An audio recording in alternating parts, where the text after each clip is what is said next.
I shut down 2 6-figure businesses in the last 4 years. And I can't lie, it's been the biggest risk. And it's something I've had to just battle and learn from is I have an appetite for way too much risk in my life. And it's not a bad thing. It just is what it is. So I shut down a fitness coaching business that was doing multiple 6 figures. And then we built a mentorship business that was doing multiple 6 figures. We shut that down and we're back to square one all over again with a agency type of model business. It's more of a growth partnership. And I want to just kind of talk to you about the dangers, the risk of kind of changing what you're doing all the time, and also the mental battles and kind of the mentality you got to have in entrepreneurship. The reason this is important to me and the reason I want to share this is because, look, the biggest business owners have come from nothing. And a lot of them have had multiple failed businesses. So for me, these things that I've done have come from a place of really just wanting to level up and get to the best place possible. So I'm going to take you through each journey, each business I had, why I ended up shutting them down, and what I want to do with this new business that we started with Scaling Edge. So basically, I had a fitness coaching business called Spectrum Fit. I told my story millions of times before, but I lived in America, came back from America, didn't know what I wanted to do, started fitness coaching, built this business, right? Amazing business. There was a point I had like over 70 clients, all paying me high ticket prices. I was making good money doing that. Very high profit margins as well. And the delivery model was very simple. But I think that it got to the point where I wasn't really enjoying it. I had no enthusiasm for it anymore.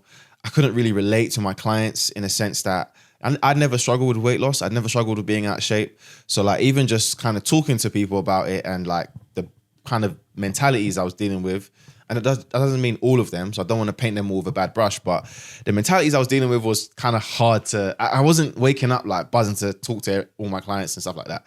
And I think that's a bad place to be as a business owner.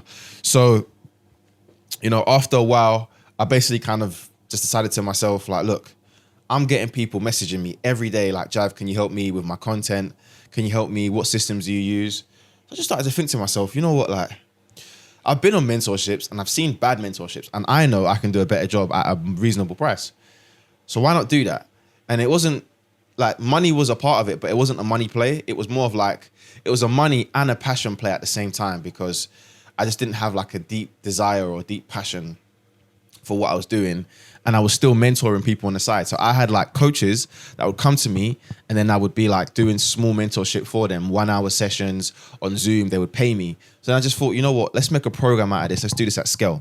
So that's kind of where the Online Health Business Academy was born, because then now I got to the point where I basically started mentoring PTs, mentoring coaches. And that journey was very different because in my mind, I was very positive about it. And I had a belief that, oh, if I mentor people that want to make more money and they already fit and they come from a fitness background, they've already got the right mentality.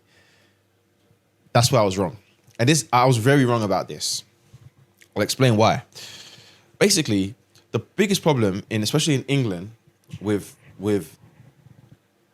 personal trainers is that the PT qualification is rubbish. A dog, like literally a dog could go into a gym and get a PT qualification. There is no barrier to entry. There's no like criteria.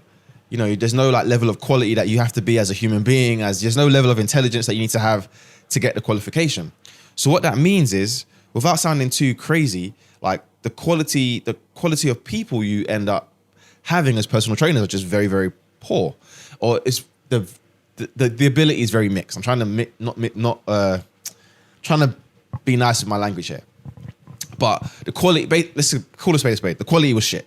People were not great, and although, you know, it's a great business, it's a business where you can't be too attached.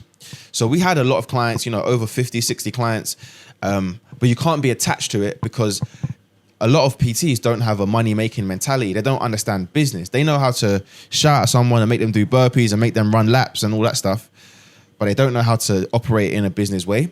And a lot of them, they're so kind of driven by £30 an hour, £40 an hour, that's all they know. So what ends up happening is, when you explain to someone that, look, you're building a long-term business, you need to start thinking about the long game, they can't really compute that. And they kind of just get stuck in the same kind of drivel of, all right, I go to the gym and get a £60 for an hour of my time. And then a lot of them sometimes, you could sit on an hour session call with a client, literally map out what they need to do to get to 10K per month. And they text you 2 weeks later, they still ain't done anything. And don't get me wrong, again, those are few and far between.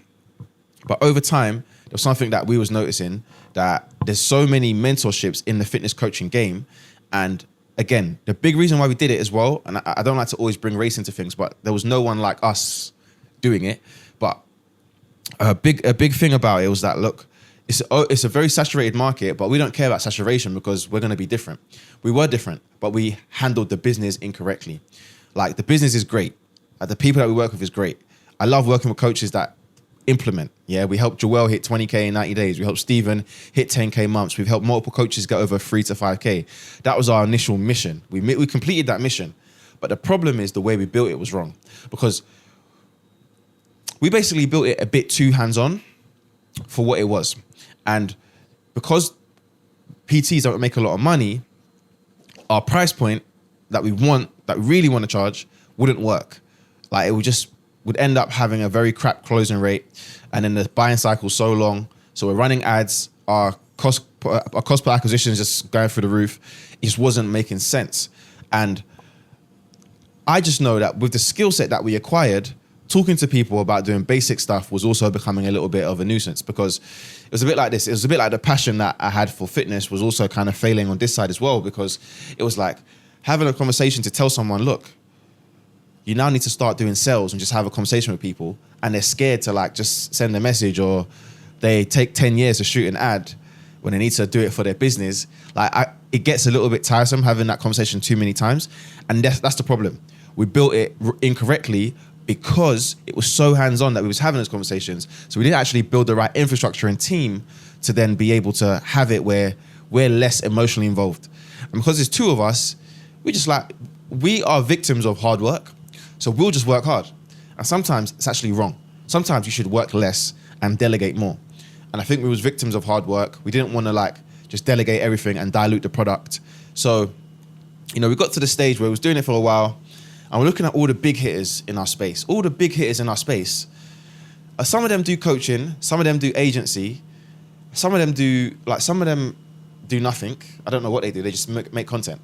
I'm just like, the big hitters in our agency aren't this hands-on with their coaching businesses for a reason, because they know it's not sustainable and it's not scalable. So we took a step back, and I was already thinking it. I already thought about this for a long time. December and November, I was like, you know what, this business it's not for me. I was either gonna leave this business and do something else, or I wasn't sure yet. And then we had a conversation, and it was like, why don't we just expand what we do and turn it into a done-for-you service? So we already know how to run ads. We're already good with automations and systems. And content. Content's my bag. Ads is my bag. I'm good at that stuff. I'm happy to do that stuff. And systems, automations, connecting systems, making things run smoothly, all the techie stuff. I can do that for companies.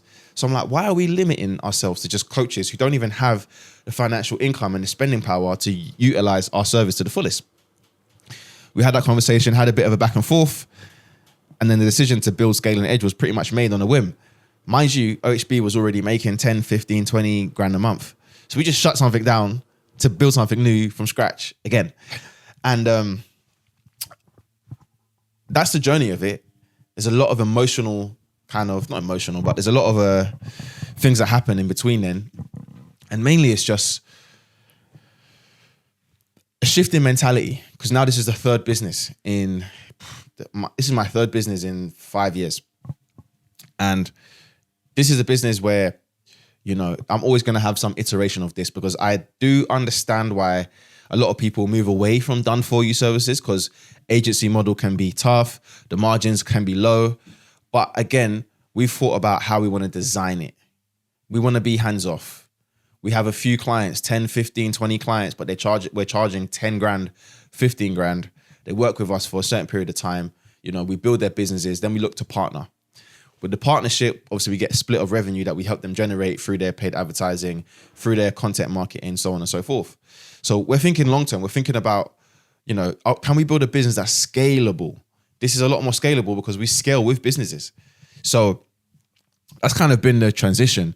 And on a mental aspect, don't get me wrong, seeing the money that we're getting from OHB completely dwindle and not being able to generate as much revenue through this new business yet is like, oh shit, like we need to get a move on here. But I think pressure makes diamonds, and it's kind of why like I said, I got appetite for risk. I just had a fight yesterday. This morning I'm making a video for the new business and I've got a ton of videos. So I just wanted to make this video to kind of talk you through, sometimes when you're trying to build your business and get the life that you want, you don't know how it's going to go. You know, you can take into all the mentorships, all the courses, all the education, but experience is experience and nothing will beat experience. And now more than ever, I'm taking in as much experience as possible, because this next business is the business that's going to get us to 7 figures and multiple 7 figures. And, you know, from there, we'll see where it takes us. It might be something that we do for a year, 2 years, 3 years. For me, I'm looking at a 5-year plan with this. And it may change, like the way it looks may change in 3 years or 4 years, but I'm looking at the 5-year journey of just building this business to the point where it's the best digital marketing growth partnership out there, right? And when I say that, it's the best because we deliver a great service when it comes to running ad campaigns for companies. We deliver great content for companies, and we help build customized AI systems for companies. That's where we see ourselves fitting in and doing it differently. So that's pretty much it. Short video. Please like, share, subscribe to stay on point with the journey. I'll see you guys on the other side. Peace.